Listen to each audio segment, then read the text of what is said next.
સુરતના લસકાણા વિસ્તારમાં કાયદો અને વ્યવસ્થાની સ્થિતિને મજબૂત બનાવતા પોલીસે એક મોટી સફળતા હાંસલ કરી છે. છેલ્લા 1 મહિનાથી પોલીસને થાપ આપી નાસ્તા ફરતા દુષ્કર્મના આરોપી કાળુભાઈ ચતુરભાઈ વઘાસિયાને લસકાણા પોલીસે દબોચી લીધો છે.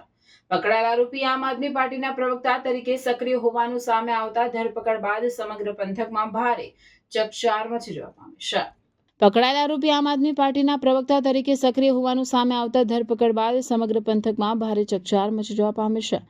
આરોપી વિરુદ્ધ લસકાણા પોલીસ સ્ટેશનમાં ગત 10 એપ્રિલ 2026ના રોજ ભારતીય ન્યાય સંહિતાની કલમ 64, 351(2) અને 352, 115(2) મુજબ ગંભીર ગુનો નોંધાયો હતો. ધરપકડથી બચવા માટે આરોપીએ કાયદાકીય દાવપેચ અજમાવ્યા હતા અને કોર્ટમાં આગોતરા જામીન મેળવવા માટે અરજી કરી હતી. જો કે ગુનાની ગંભીરતાને ધ્યાને રાખીને કોર્ટે તેની જામીન અરજી નામંજૂર કરી દીધી હતી. જામીન નામંજૂર થતાં જ આરોપી પોલીસથી બચવા સતત સ્થળ બદલી રહ્યો હતો.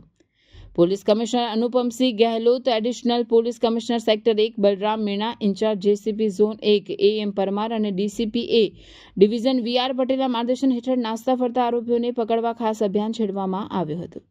આ દરમિયાન પોલીસ ઇન્સ્પેક્ટર MB ઝાલાની સૂચના મુજબ સર્વેલન્સ સ્ટાફના ઇન્ચાર્જ PSI KL રાઠોડિયા અને તેમની ટીમે ટેકનિકલ સર્વેલન્સ તેમજ હ્યુમન ઇન્ટેલિજન્સના આધારે આરોપીનું લોકેશન ટ્રેસ કર્યું હતું.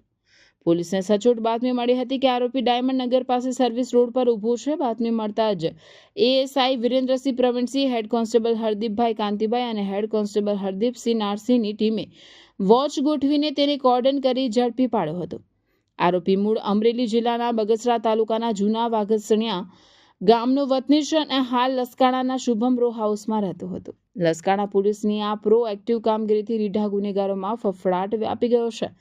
બળાત્કાર જેવા જઘન્ય અપરાધમાં સંડોવાયેલા રાજકીય પક્ષના હોદ્દેદારને જેલના સળિયા પાછળ ધકેલીને પોલીસે સમાજમાં એક મજબૂત સંદેશ આપ્યો છે કે કાયદો સર્વોપરી છે. 1 મહિના લાંબી શોધખોળ બાદ આરોપીને પકડવામાં લસકાણા પોલીસની ટીમ વર્ક અને કુશળતાની પ્રશંસા થઈ રહી છે. હાલ પોલીસ દ્વારા આરોપીની કાયદેસરની ધરપકડ કરી આગળની તપાસ હાથ ધરવામાં આવી છે.